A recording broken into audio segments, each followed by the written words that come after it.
तुमच्याकडे या थंडीमध्ये कशाचे लाडू बनवले मला नक्की कमेंट करून सांगा। पण त्या अगोदर मी तुम्हाला ना माझं रुटीन शेअर करते। सध्या तरी थंडीमुळे माझ्या दिवसाची सुरुवात ना चहामुळेच होतीये। मला असं वाटतं एखादी भाजी ना चहासारखीच पाहिजे, जी की दररोज केली तरी कंटाळा नाही आला पाहिजे।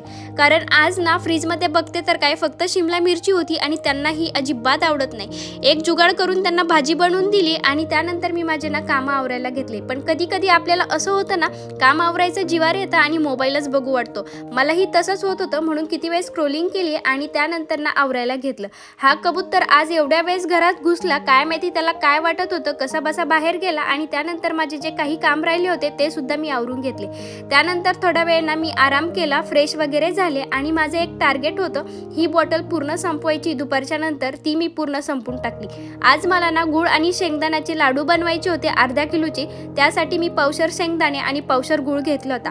कमी गॅसवर ना हे शेंगदाणे छान असे ब्राऊन होईपर्यंत भाजून घ्यायचे आणि त्याचं टरफलं पूर्णपणे निघालं तर समजून घ्यायचे आपले शेंगदाणे एकदम परफेक्ट भाजले।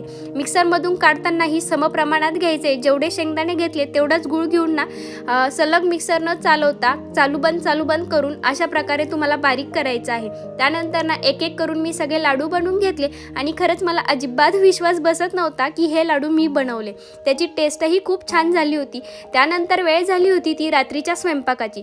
रात्रीच्या स्वयंपाकामध्ये फार काही नाही, साधी डाळ बनवली आणि थोडंसं कालचं पनीर उरलेलं होतं, तेच वाया न जाऊन देताना ना एक जुगाड करून मी त्याचे भजे बनवले आणि त्यानंतर वॉकिंगला गेलो तेव्हा बघते तर काय ख्रिसमस जवळ आलाय आणि त्याची तयारी ऑलमोस्ट चालू झाली। वॉकिंगवरून आल्यावर यांना थोडा वेळ खाली बसायचं असतं, पण लॅपटॉप मला यांना दाखवायचं होतं काल जे माझ्याकडून ओपनच होत नव्हतं।